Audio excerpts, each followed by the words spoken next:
할렐루야, 행복한 동행 40일 4일차입니다. 오늘 하루도 말씀이 삶이 되고 복이 되는 은혜를 누리는 성도님들 되시길 주님의 이름으로 축복합니다.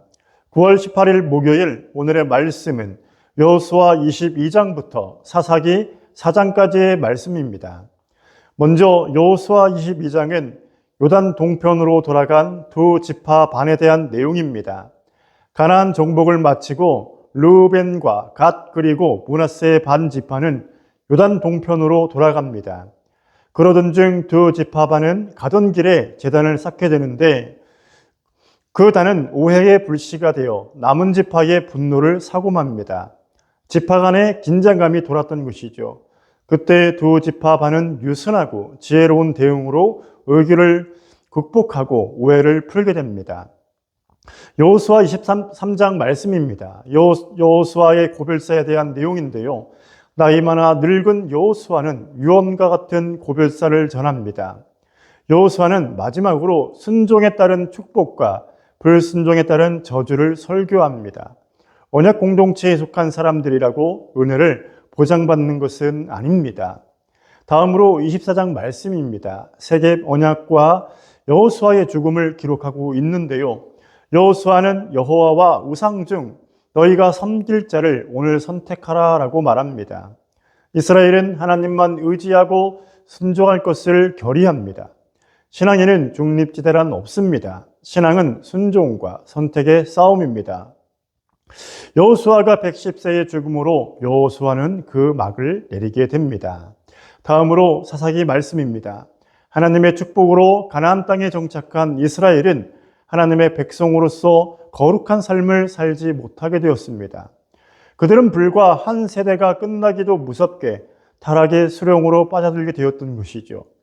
이에 하나님은 가나안 족속을 심판의 도구로 삼아 가시처럼 그들을 찌르게 합니다. 그런데 하나님은 그때마다 그들을 구원하고자 사사들을 보내시게 됩니다. 먼저 사사기 1장입니다. 가나안 땅을 여전히 정복하지 못하고 있는 이스라엘에 대한 말씀입니다. 각 지파는 분배받은 땅에서 가나안 족속들을 쫓아내야만 했습니다. 하지만 그들은 여전히 정복하지 못하고 있었습니다. 결국 가나안 족속은 이스라엘을 찌르는 가시로 남게 됩니다. 여러분, 죄의 싹슨 사막이라는 것을 기억하십시오. 사사기 2장은 이스라엘의 패역함을 기록하고 있습니다. 가나안 땅에 정착한 이스라엘은 하나님의 거룩한 백성으로 살기는커녕 오히려 급속히 이방인들의 문화와 제약에 물들어갔습니다. 타락하고 하나님의 은혜를 망각한 백성은 큰 환난을 당하게 되어 있습니다. 3장입니다. 사사 온니엘과 에웃에 대한 내용입니다. 이스라엘은 메소포타미아와 모압의 압제를 당하게 됩니다. 그때 하나님은 온니엘과 에웃을 사사로 세우시고 그들로부터 구원을 하십니다. 하나님은 회개하고 돌이키는 백성을 결코 잊지 않으십니다.